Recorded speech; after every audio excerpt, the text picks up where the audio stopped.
Today's learning target is I can talk about how a character in a book or story feels. When you think back, you'll remember that we've talked about characters in the story. There are major characters who the story is mostly about, and there are minor characters who may be important to the story but play a very small part.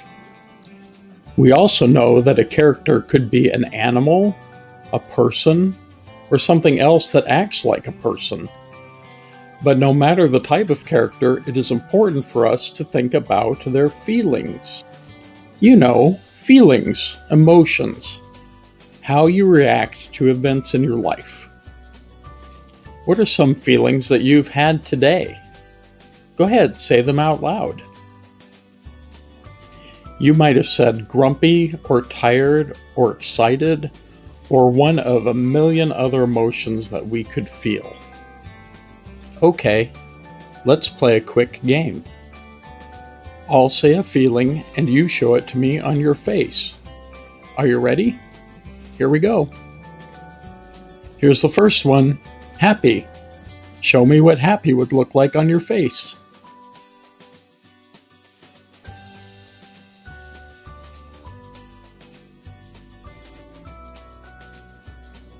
Here's some girls from a story. They look pretty happy. The next one is silly. How would silly look?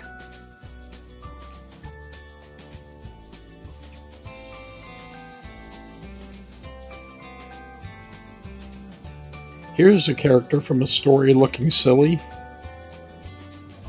The next one, mad. What does mad look like on your face?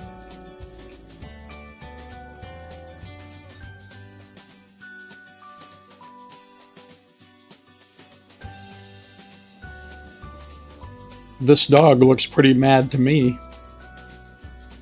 Here's a challenging one for you. Confused. What does confused look like on your face?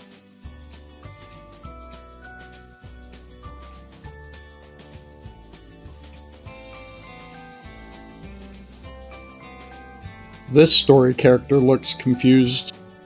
The next emotion is curious.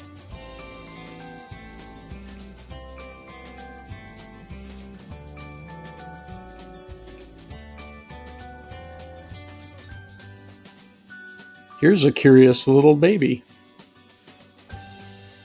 There are a lot more feelings than we have time to name right now. But what about book characters? Do they have feelings? I mean, they aren't actually real, right? Well, for one, when you read a book, the story is for you and for your feelings. Knowing a character's feelings helps you make a connection with the story and helps you enjoy the story more because you can relate to the characters. This is important, so I'm going to say it again. Your knowing the emotions of the characters helps you relate to the character in the story, and that helps you enjoy the story more. I love Garfield books, and I bet you do too. Garfield is a cat who shows a lot of emotion. Let's look at some Garfield stories and see how we can relate to him. Here's the first one. How do you think Garfield is feeling right now?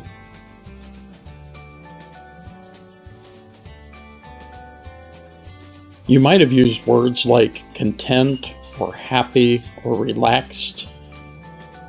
Since we know what those things feel like, we can relate to Garfield. Have you ever woken up feeling this way?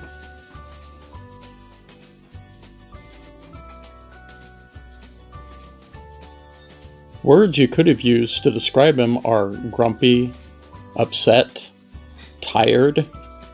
Those are all emotions that you've felt too, and that's why this picture can be a little bit funny. Because you know exactly how he feels. Okay, last Garfield one. How is he feeling here?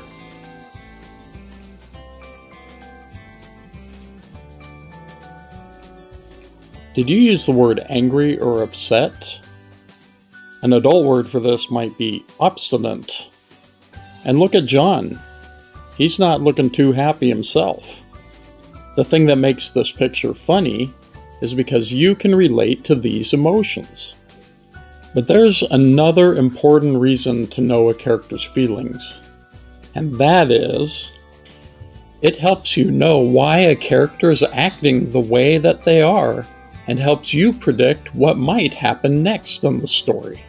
For example, it wouldn't make sense if a character in a story is super angry but then starts giving pretty flowers to everyone. But it would make sense if they are angry and they start jumping up and down and yelling. Let's read a story from Aesop's Fables. This book can be found in the Kids A to Z books. The Dog and His Reflection. A dog was walking across the bridge over a stream. He had a nice piece of meat in his mouth. He looked down. He thought he saw another dog. He thought the other dog had meat too. He snapped at the meat in the dog's mouth. His own meat fell into the water. Then he realized it was not another dog after all. It was only his reflection. When you first read this story, you might wonder why the dog has dropped his meat into the water. Then you can think about his emotions and come up with an answer. The moral says, if you're always greedy for more, you might lose what you already have.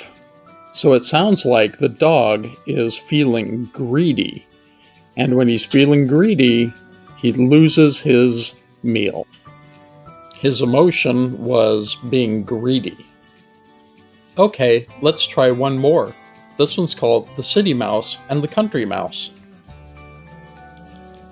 The poor country mouse came to visit his cousin, the rich city mouse.